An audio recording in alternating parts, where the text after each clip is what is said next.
menunjukkan simulasi mengenai cedera kepala berat. Edukasi dan promosi kesehatan pada cedera otak traumatik berkaitan dengan cara pencegahan termasuk cara melindungi diri pada kelompok risiko, serta yang harus dilakukan pada pasien dengan cedera otak traumatik pada fase awal.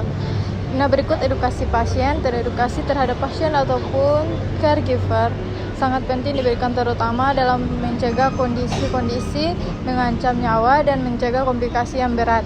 Nah, edukasi yang diberikan harus meliputi penanganan awal, pengawasan pasca trauma hingga kapan waktu yang tepat untuk pasien beraktivitas kembali. Penanganan yang awal, jika terjadi suatu cedera otak traumatik, segera cari pertolongan dan upayakan pertolongan awal dalam menjaga jalan napas dan perlindungan tulang servikal. Nah, kemudian segera setelah tim medis yang kompeten datang, maka primary survey harus segera dimulai sedini mungkin. Berikut pengawasan pasca trauma. Jika trauma yang dialami ringan dan tidak ada tanda dan gejala yang mengancam nyawa, pasien dapat dirawat dan diawasi di rumah.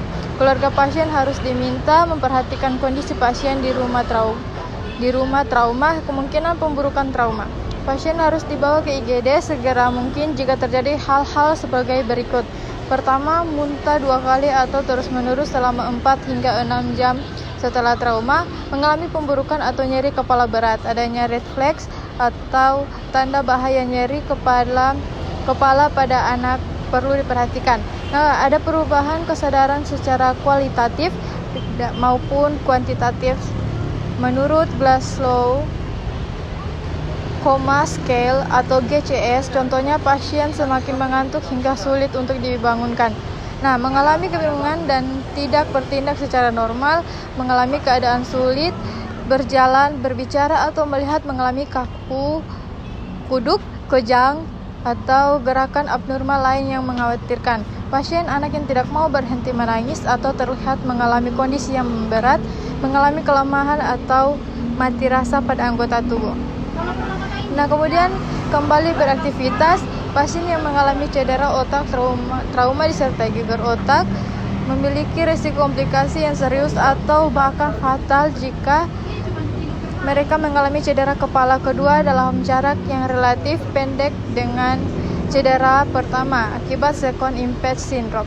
Oleh sebab itu, semua pasien yang diduga mengalami gegar otak atau harus dijauhkan dari aktivitas berisiko dan diawasi dari tanda-tanda cedera otak. Nah, upaya pencegahan dan pengendalian penyakit. Dalam upaya pencegahan terjadinya cedera otak traumatik, cara utama yang dapat dilakukan adalah dengan menghindari faktor risiko dengan prinsip-prinsip sebagai berikut. Yang pertama, berkendara dengan aman. Perilaku berkendara yang aman meliputi gunakan sabuk pengaman tanpa peduli seberapa dekat jarak perjalanan yang ditempuh. Anak-anak juga harus dipasangkan sabuk pengaman, termasuk menggunakan instrumen tambahan sesuai usia, tinggi dan berat badan mereka. Gunakan helm ketika mengendarai motor, sepeda atau skuter. Patuhi rambu lalu lintas. Jangan berkendara jika kesehatan Anda terganggu atau dalam keadaan mabuk. Nah, kemudian hindari kemungkinan terjatuh. Terjatuh merupakan salah satu faktor risiko terjadinya cedera kepala otak traumatik, terutama jika kepala menghantam suatu objek ketika terjatuh. Anak-anak dan lansia adalah kelompok yang paling berisiko mengalami hal ini. Berikut beberapa cara untuk menjauhkan mereka dari risiko tersebut adalah pada anak. Awasi anak ketika bermain di tempat yang aman. Pastikan keadaan rumah aman untuk bermain dan gunakan pelindung saat berolahraga. Pada lansia, mulai olahraga trauma yang melatih kekuatan dan keseimbangan. Awasi penggunaan obat yang mengakibatkan kantuk atau sakit kepala. Periksa kemampuan penglihatan secara berkala. Rancang lingkungan rumah yang aman.